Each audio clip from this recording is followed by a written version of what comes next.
So, um, Professor Helbing, first of all, thank you very much for doing this. I'm glad to have you here. Let me first introduce you properly to our students. So, you are a physicist. You have a PhD and a habilitation in physics. You are the co-founder of the Physics of Socio-Economic Systems Division of the German Physical Society.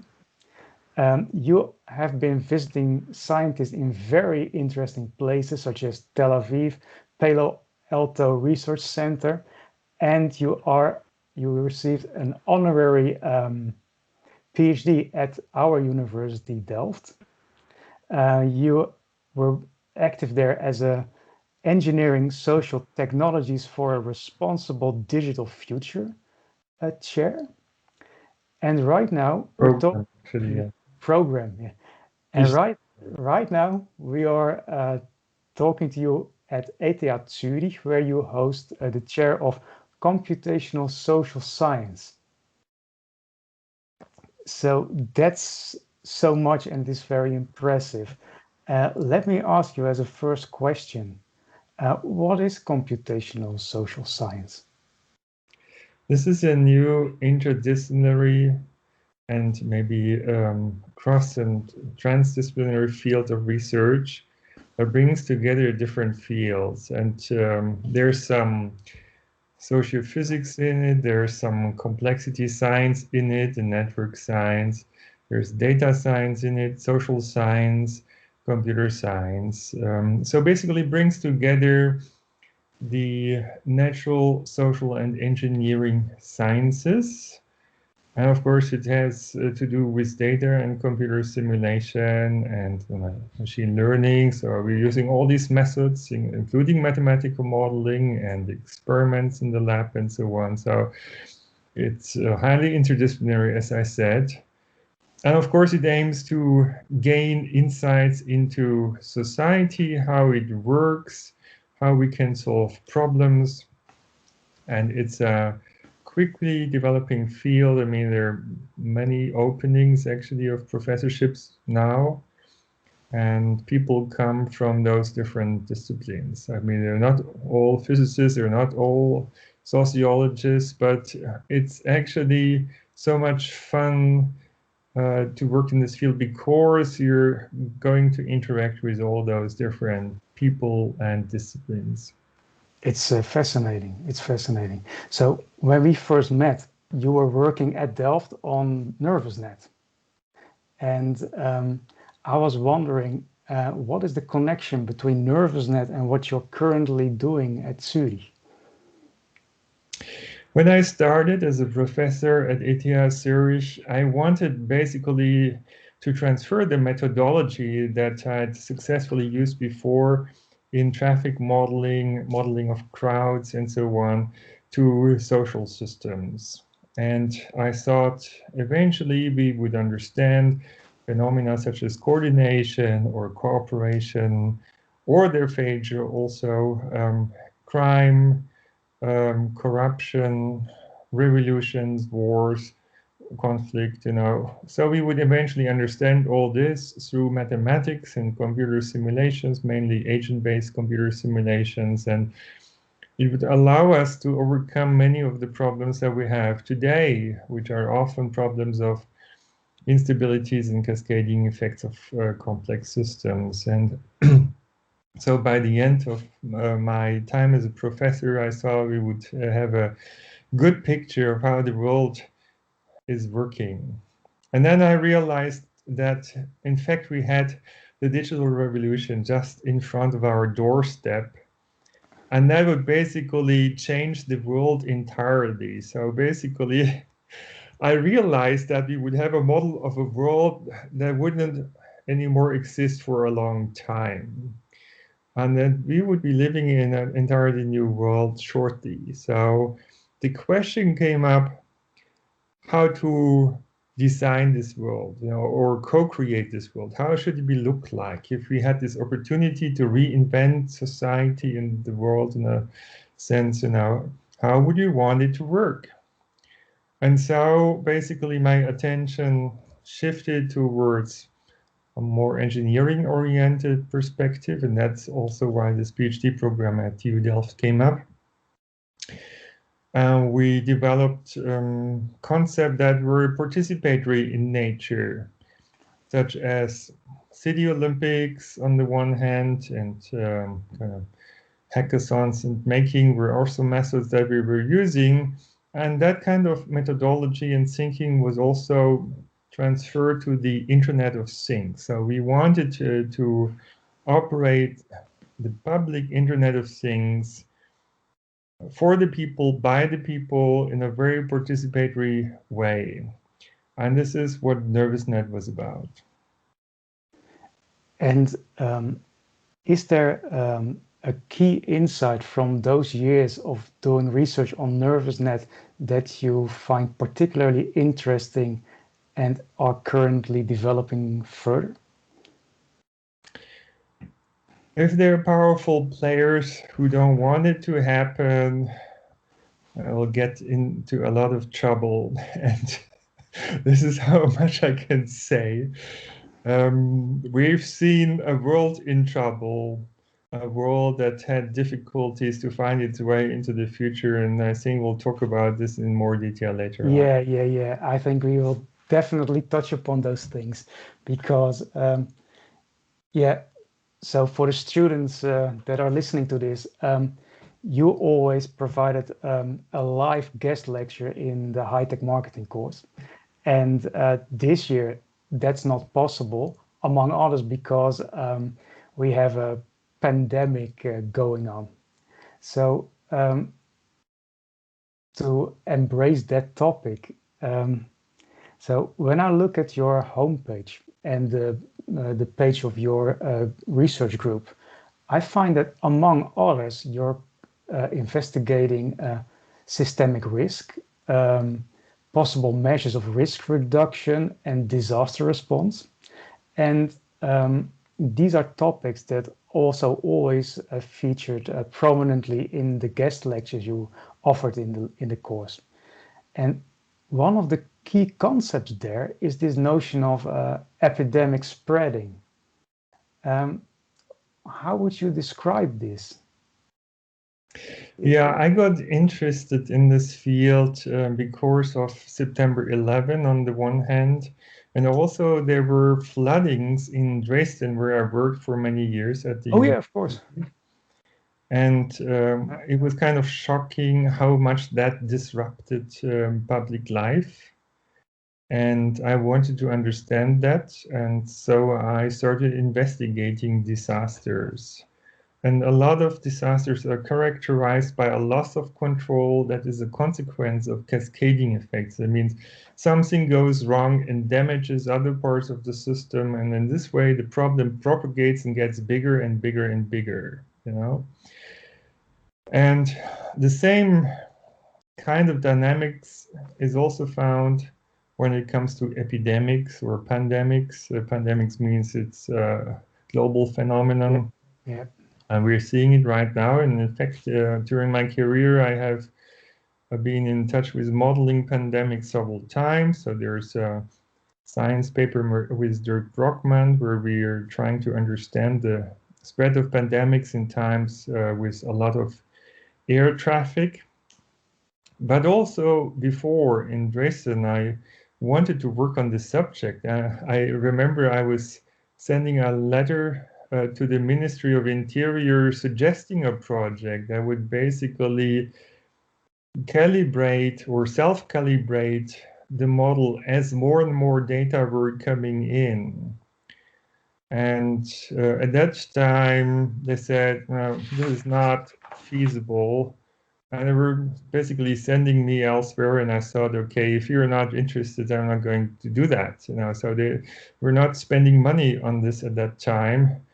And probably they should have done it because then we would have perhaps much better models by now. What we're seeing is that in principle, it's not enough to model pandemics. We also need to model the impact on the economy and their supply chains, including food supply chains, and on society. because actually there are more people dying of food shortages than of corona. And these food shortages are, I mean, I'm talking about additional shortages that are direct or indirect consequence of corona measures or difficulties to get food from A to B. So that food is rotting on the fields. It's a shame. It's Yeah, yeah, unbelievable. So, of course, we all were watching how COVID-19 spread all over the globe last year, and you are an expert on such topics, obviously. And I was wondering, was there anything of COVID-19 that surprised you, that caught you by surprise, or did it go according to models? There's a lot of surprising stuff in this pandemics because we still don't fully understand the dynamics and spreading and the case numbers, you know.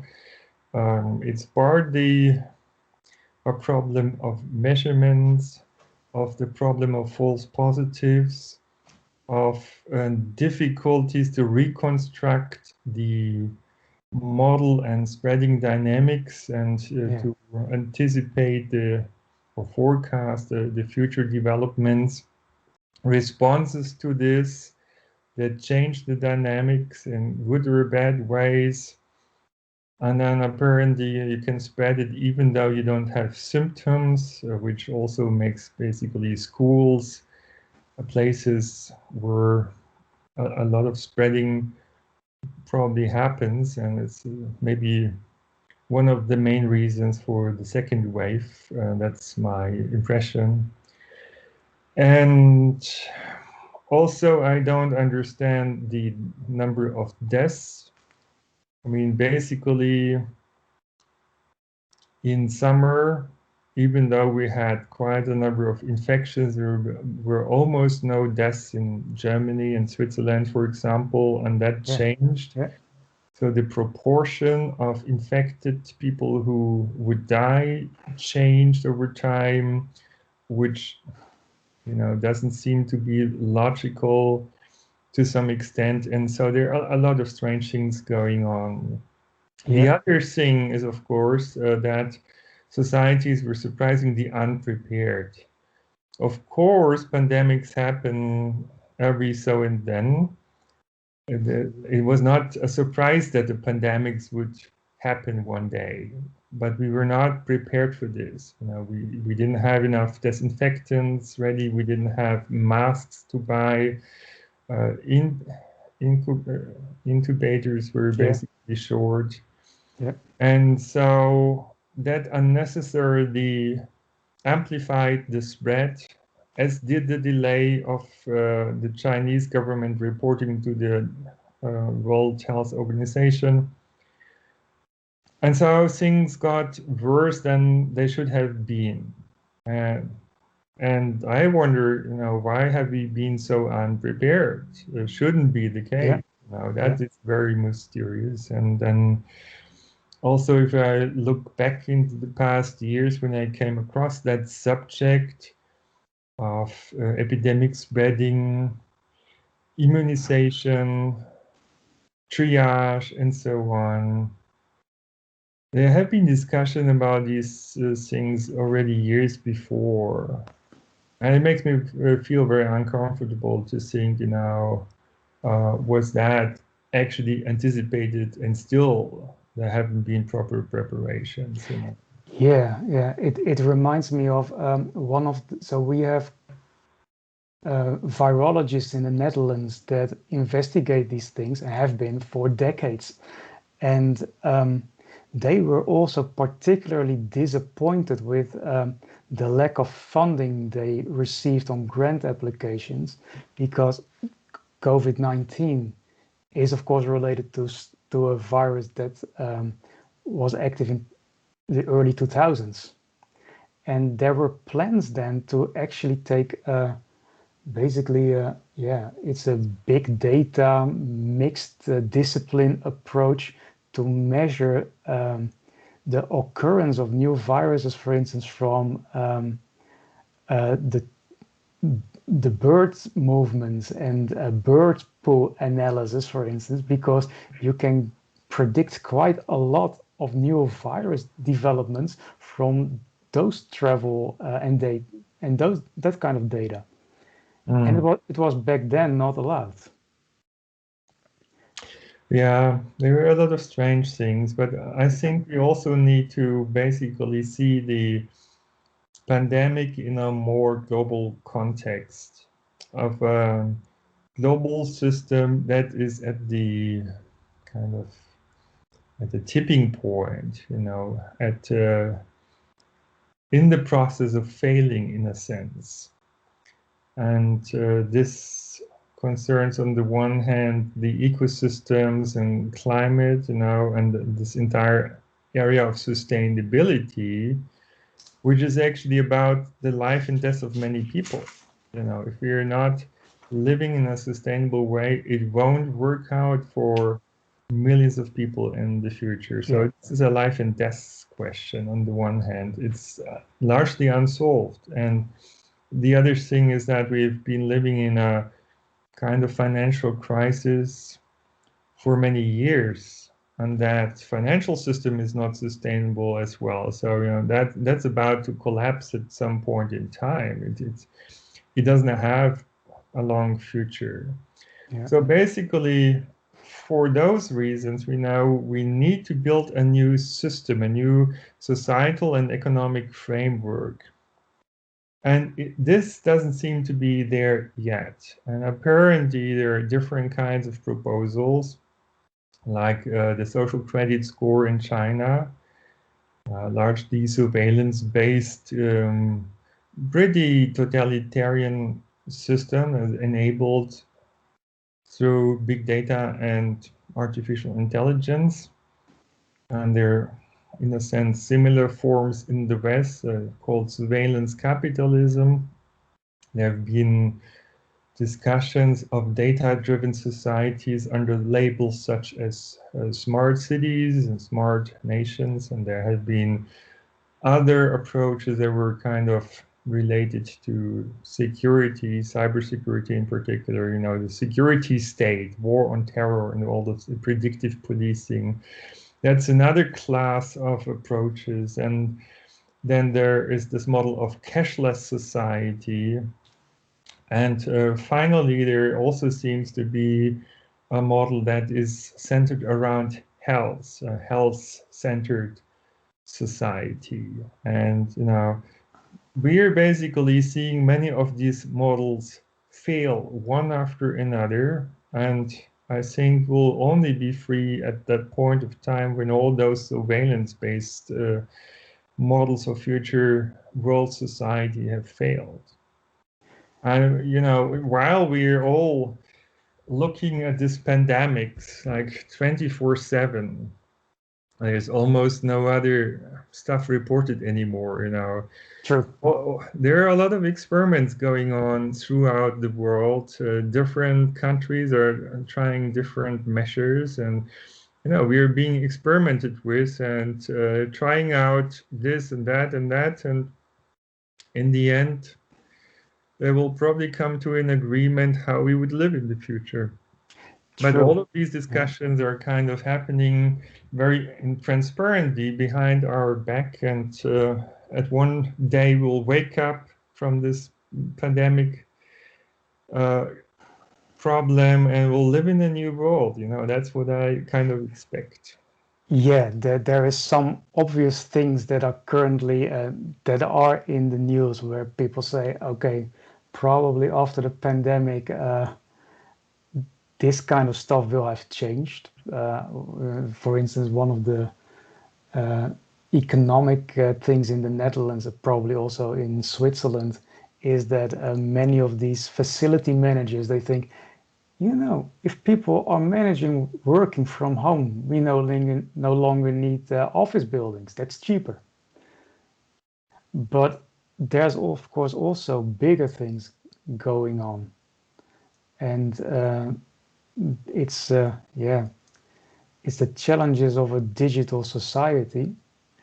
And it reminds me of what you often have in your guest lectures when you show the panopticon picture. And that's a very powerful picture of surveillance. So I wanted to discuss that with you, the many cases, striking cases we've seen in 2020 of polarization in society. Because there's various groups in society that are currently protesting against all sorts of threats in society. And in your research, you often work with the notion of crowd turbulence.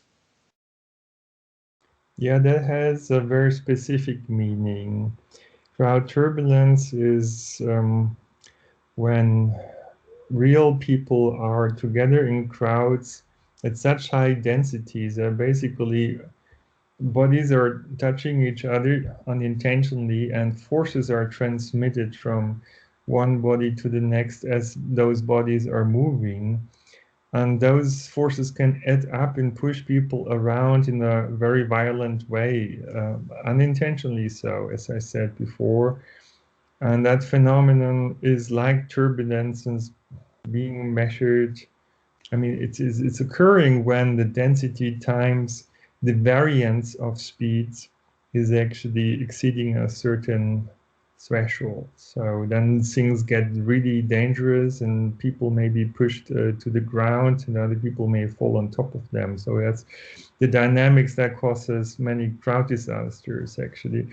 What you're referring to are, social unrests in some sense. And what we're seeing here could be a natural phenomenon of what physicists would call a phase transition, when a system goes from one state into another state. It's kind of clear that our system would not stay forever because it's unsustainable, It could only live on if a lot of people would die, a hell lot of people, in fact. And hopefully that will not happen. So as a result, however, because it's unsustainable, it will have to reconfigure itself, or it have to be reconfigured. So it will have to be organized in a different way. And so the old state of the system is destabilizing and needs to, in a sense, to allow the old system to dissolve and allow a new system to materialize, And in between, things get a little bit more fluctuating. It's called critical fluctuations in physics. And sociologically, you see it by more nervousness of people and more social unrest. But some of that could also be triggered, with the very same method that you're discussing in your high-tech marketing course, where we're basically in something like a global information war. And this is a war for our minds, China, Russia, USA, big corporations, and who knows who else, are basically messing with our heads. They're trying to influence the way we're thinking and feeling and acting, and in this way to push through their vision of how the world should work in the future. There are obviously different models that are in competition, and the system that will win our minds, this will win through, right? And that kind of information warfare is based on a lot of high tech at the moment. So it uses artificial intelligence. That artificial intelligence is fed with big data, actually surveillance data, those systems know us very well. They know our personality, our weaknesses and strengths, our desires and fears, and it uses those in order to manipulate us into certain kinds of directions. And that is kind of military propaganda that's being applied on us, perhaps even against the own population. It doesn't have to be, a military of a foreign country. It's we are being manipulated for sure. And if there are many institutions that are trying to manipulate us in different directions, then obviously that would unleash social forces, and that could also end up in all sorts of protests. There's a phenomenon called footfall, where you could basically trigger protests at the push of a button, by spreading certain videos that would upset people about, say, the police or the government or about whatever. And then it's known basically who are the people who would respond to that kind of information in an emotional way, and they would basically go out and protest or maybe even get violent. So with digital means, you can trigger these people to do certain kind of things.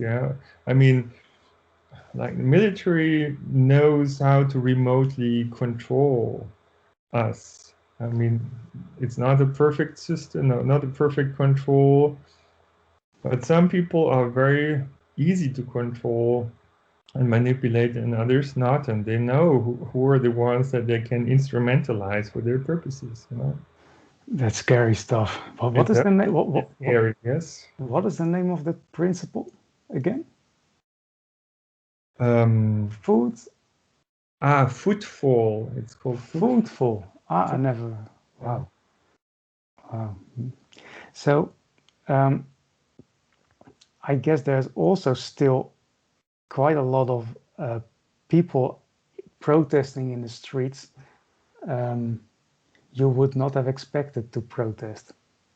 So it's right now, if it is indeed true that we are in a transition stage, you see all sorts of people from all walks of life protesting. And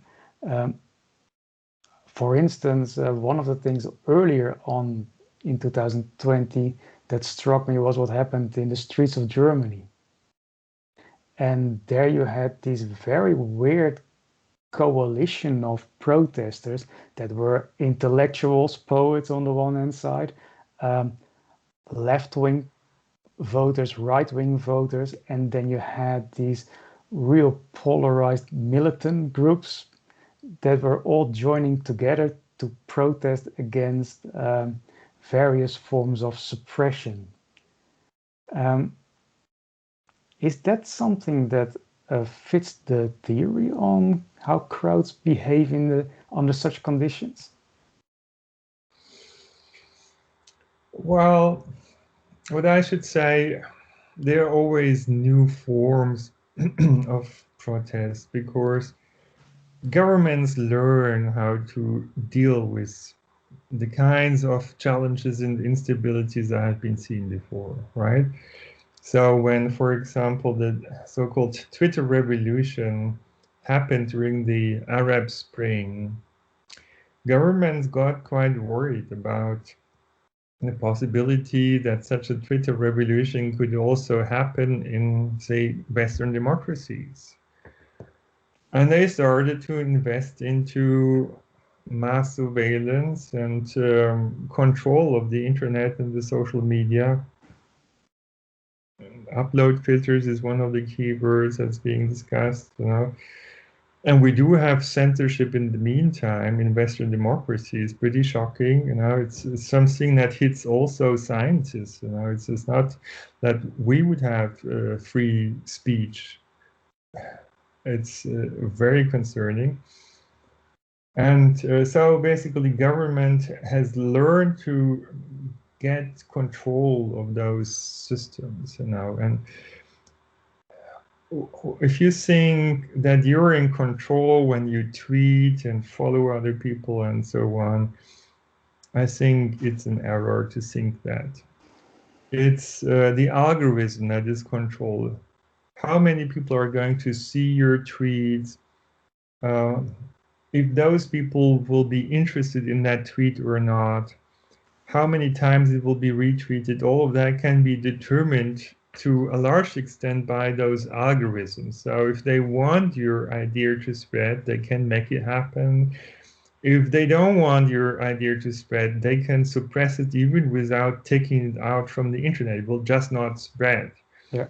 And in this way, those tools are so powerful that while people think this is a medium of change, in fact, the government slash secret services working for the government, that they can really suppress any idea that's not being wanted. So basically, all the previous ways of changing systems have been taken care of. They will not be effective in the future. So if you want to change the system to the better, you need to come up with a new idea. It needs to be different from what has happened in the past. Otherwise, you don't even need to try. Is this also something that was in the documentary that we saw last year, The Social Dilemma? Have you seen that? I've seen it, yes, and I thought it was not exactly a documentary. It was a documentary in part, but also there was a simulation. There was kind of two stories intermingled in a sense, like people sitting in the control room, seeing the digital double becoming ever more detailed, and thereby allowing them to manipulate people ever more effectively. And then those documentary parts of that film, yeah, it's I think it helped people to get aware of what's going on. I'm not sure still whether most people and also politicians would really have an idea how big the problem really is. I mean, there are tech billionaires that call it the matrix, and I think this is for good reasons, because it's very difficult to come up with new ideas that haven't been thought by other people and to spread those new ideas to other people. We're so much controlled by this digital personalized information environment that we're living in. We don't have the slightest idea to what extent we're being remotely controlled. You need to be aware that while they're manipulating us, this is happening so subconsciously. So basically, you wouldn't even notice that you have been manipulated. That somebody triggered an idea that you thought was your own idea. And that may be even done through your friends, right? So there is a field in algorithm development or design where basically they're scaling up the Ash experiment.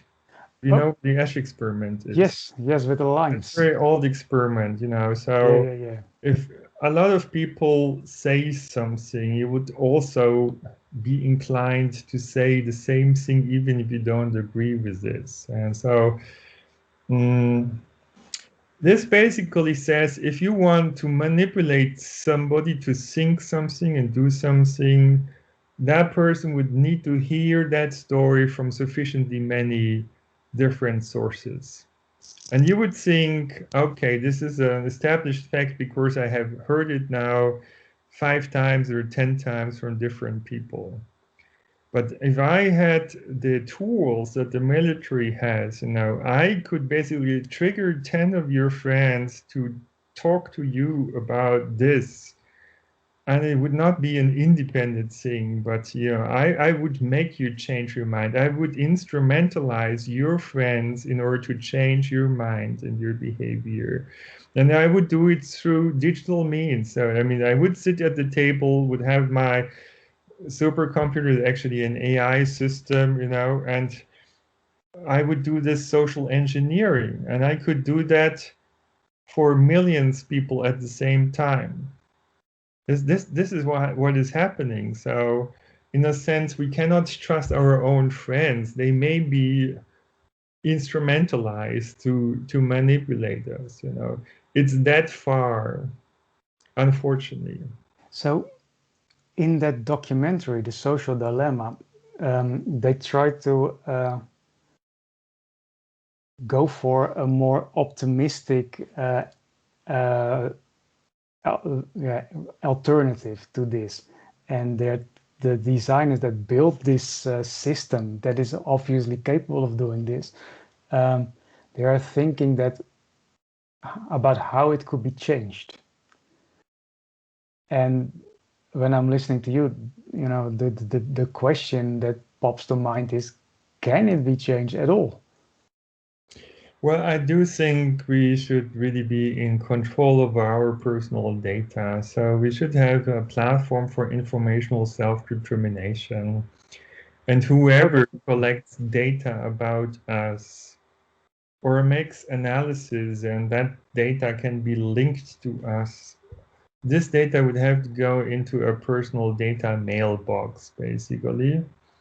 And there we could administer it and say, this part of my personal data can be public, this part can be used by Google, say, and that part by my health insurance, and that part can be seen by my family, and that can be seen by my friends. So basically, I could determine who is allowed to do what, for what purpose and period of time, with what part of my data. And it is actually weird that you and I are of the age that we actually lived like this in the past. We grew up in privacy, and we could actually decide to quite some extent what part of our identity we wanted to share with others. And it is really strange how all of a sudden this has disappeared. Now the issue is that some governments thought they would be able to be in control. But as long as there are several governments kind of playing with the same tricks, with different goals, they're pushing people around. One day this direction, next day that direction, and nobody is in control. Not us, not our government. So that's basically creating a lot of chaos. I do think we need to get back control. It's our human right. It's informational self-determination follows from our human dignity. That should be protected.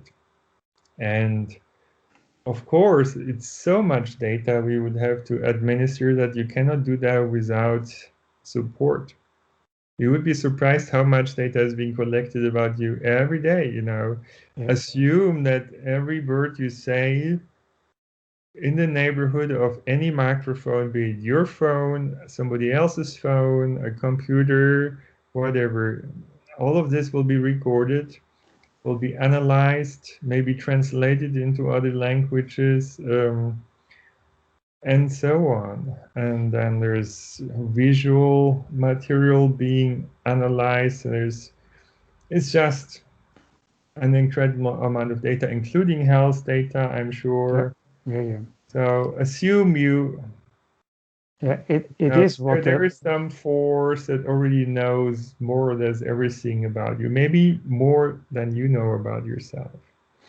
And now you would have to administer that, and for that to happen, you would need an artificial intelligence system, a digital assistant, a personal one, to help you administer your data. So you would have to learn your preferences, basically, which companies you trust, how willing you're to share what kind of data. And of course, you could still adjust, but eventually, of course, we would need a system to support us in those data administrations that we would have to do.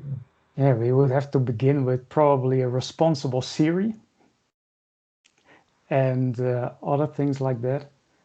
Um, how would that be? Would that have? So imagine we were about to develop that. Would we have to make it a grassroots initiative, or what would be the smart way to build such a responsible alternative? What? First of all, I think we need to convince governments and also the military that this would be a good idea. We would need to have that kind of system, because if they're not convinced, it's probably not going to happen. But as far as I know, there are developments in this direction. Tim Berners-Lee's SOLID system, MIT is also involved, and other institutions seems to be heading into this direction. And What are they doing?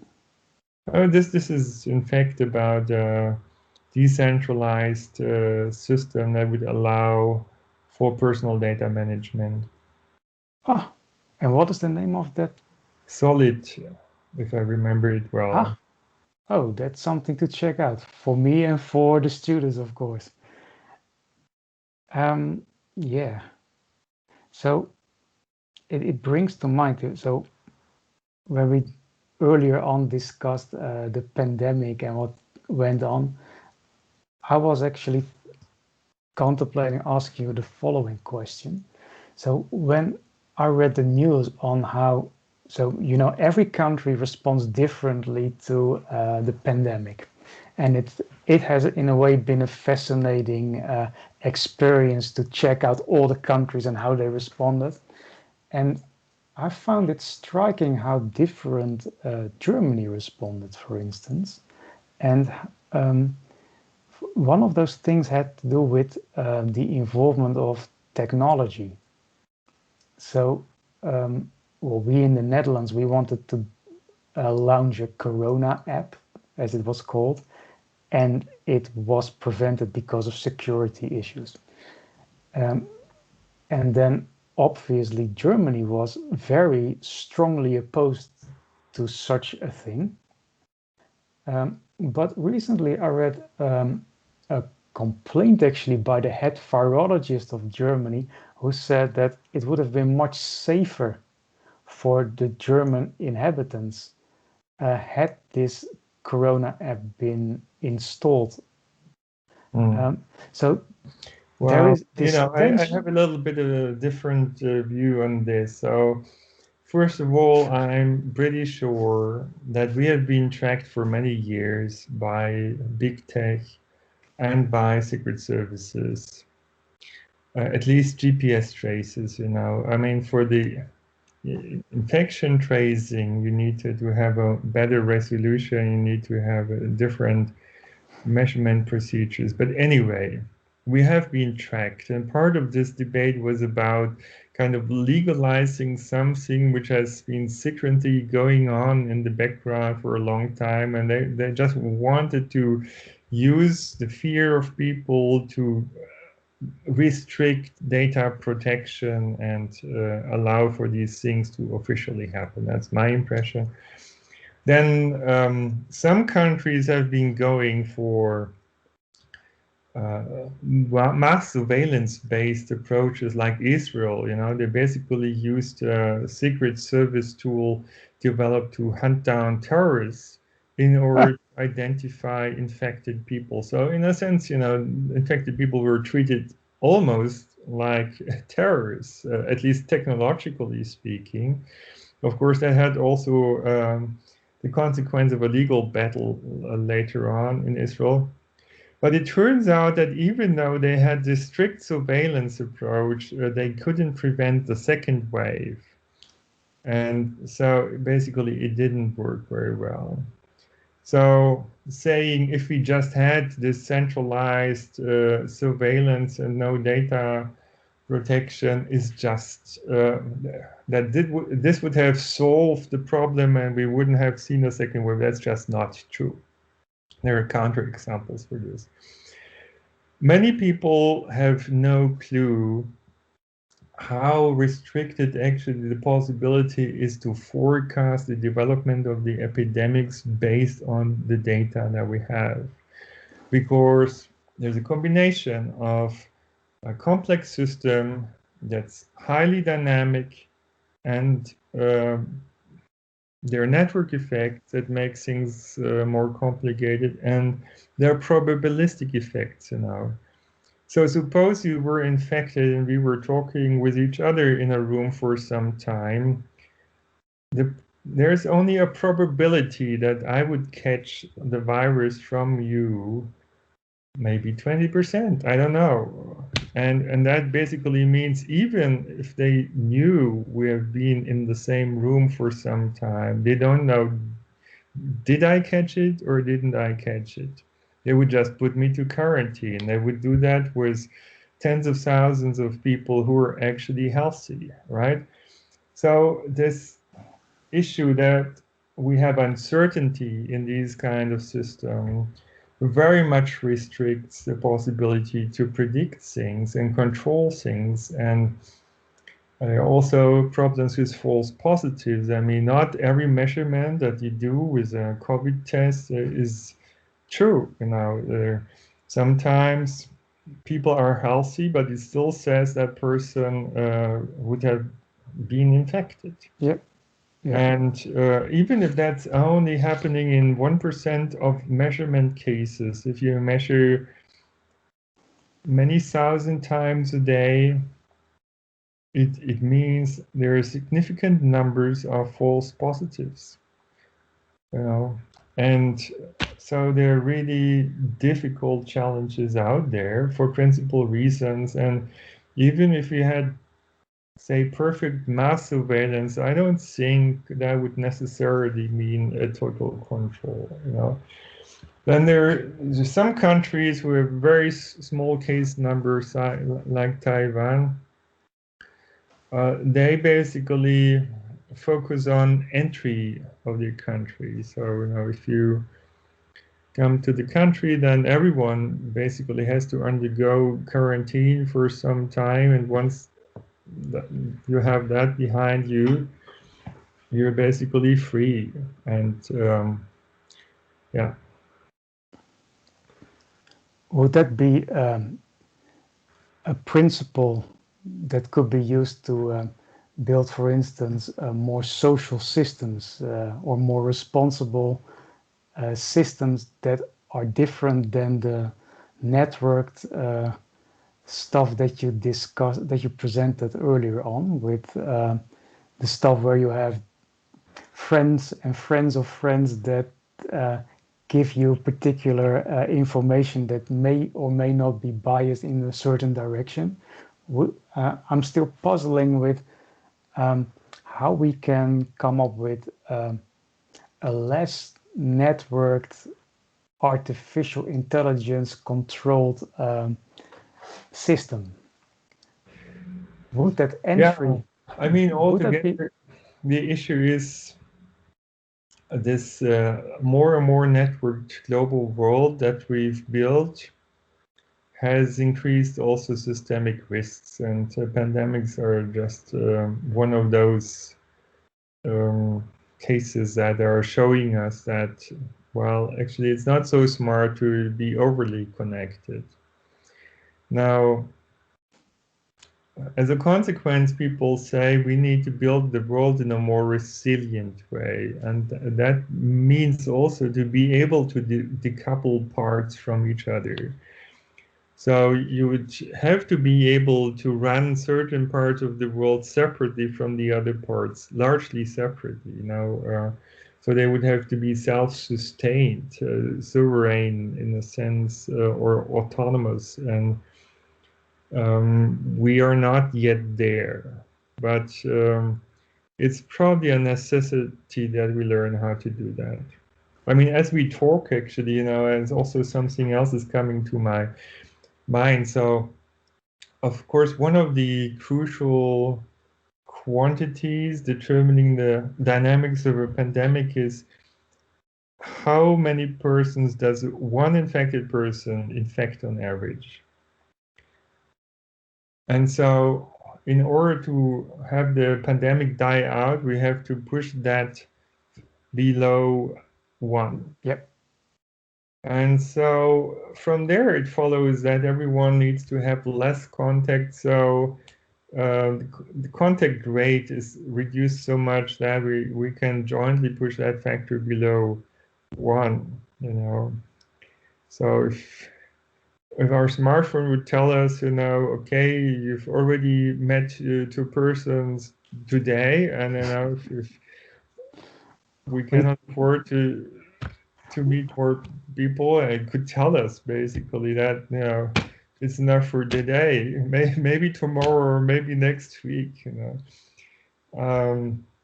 Not sure how effective that would be, but altogether it's all about reducing the number of contacts or knocking out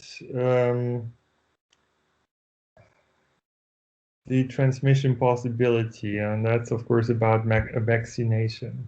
Unfortunately, we still don't know whether people who have been vaccinated will actually not transmit the virus anymore. So, I mean, everything seems to be strange and different in the case of COVID-19 for whatever reason.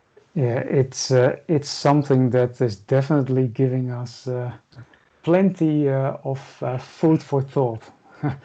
Absolutely, and time for creativity and research and reading and writing papers. So, what are you working on right now?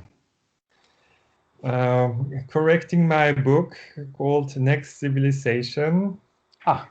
Yeah, I expect that we would see a new kind of organization of our society and the world. I'm not sure I will be right, but I've been writing down how I would approach certain kind of issues if I, you know, were able to decide this. And hopefully it will inspire other people and they would get excited about it and develop it further. And there's another book also coming out this year called Finance 4.0, towards socio-ecological finance systems. It's a multidimensional real-time feedback and incentive system combining the Internet of Things, measurement procedures, with a financial system on, for example, blockchain basis. Right. Yeah. So in a sense, you know, this is the thing that happened instead of the Nervousnet. So now we're combining measurement with those different currencies. And in this way, you know, it's possible to come up with a local feedback and control system that would enable a better control of complex system and even to build self-organizing and self-governing complex systems. So I think it would be much better to push the world towards a more sustainable economy, circular economy, sharing economy, not based on regulation, but based on new incentives and new forces introduced, injected in a sense to our economic system. And this book is out now, right? No, not yet. It's in print, but it will be out hopefully in a couple of months. There's a preprint though. So if our students would like to read more about this, how can they, where can they find more information on this? They can either use a search engine or they can send an email. Okay. And the computational social science group, what do they have on their sleeves? You want to know all our secrets, huh? No. Now let me rephrase this. So it's all related also to this resilience and sustainability question. So our conclusion is basically the nations have tried to solve those existential challenges and they have failed to do it on time.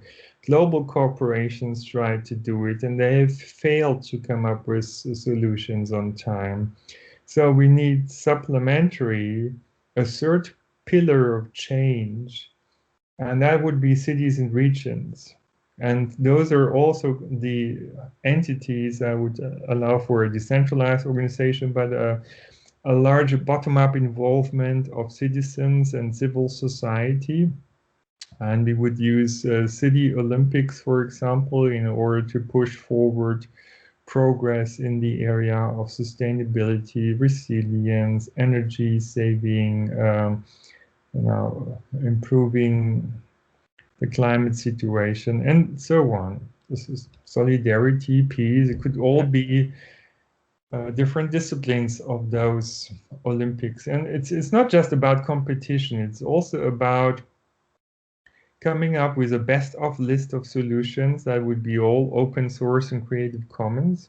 It could be used by other cities, could be used by companies to be developed and combined with each other. So that would be a mechanism to come up with global collective intelligence. So the best of the best would be combined with each other. That's the idea. And so we're focusing basically on upgrading smart cities to make them even smarter through collective intelligence. I mean, getting people back into the loop and building digital democracies in this way. And yeah, so the city is the place where we can change something, and we're trying to come up with innovative concepts to make this change happen. So we're playing around with different organization patterns for cities, and I should say I'm pretty excited about the work that's currently going on in my IT. I think there will be some very nice papers coming out. I can't await this happening. We've also been working on a system called SOS with Delft. It's a self-organization for survival. And it's an ad hoc network. Industry Banerjee has been working on this, one of the PhD students. Yep. And it's an ad hoc network that's organized based on the principle of fairness. And it turns out that this creates benefits for the community and for the people. So, through cooperation, you can come up with a better and longer functioning communication network in an emergency situation.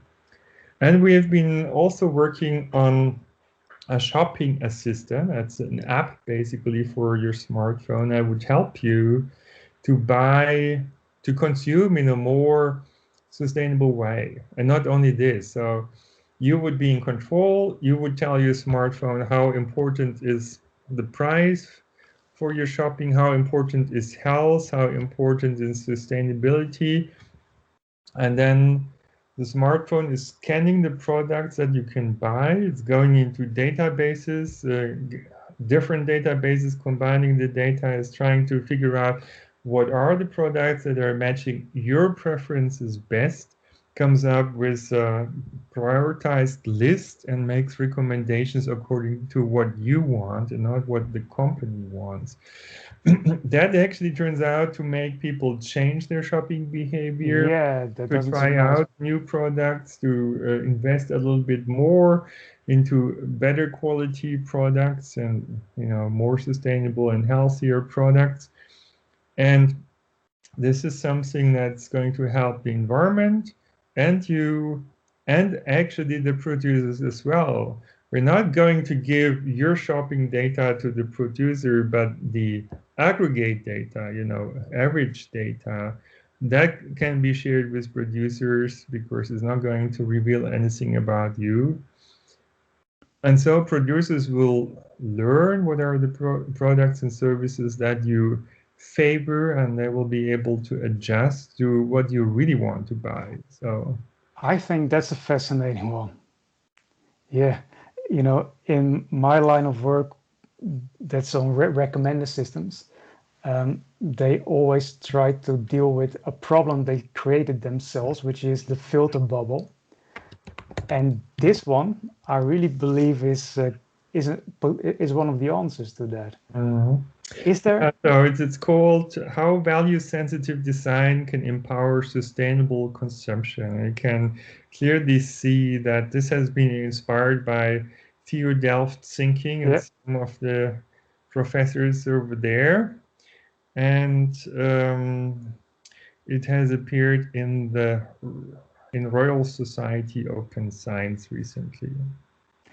That's excellent.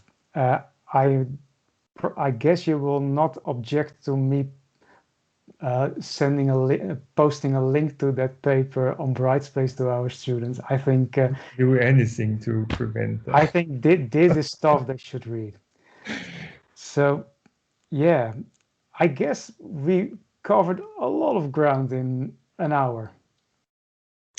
Yeah, let me maybe finish on a positive note, because I think we have seen some very turbulent years, in particular last year, and a lot of concerning developments with mass surveillance and control systems and manipulative systems and so on. But on the other hand, also a new kind of thinking has come up.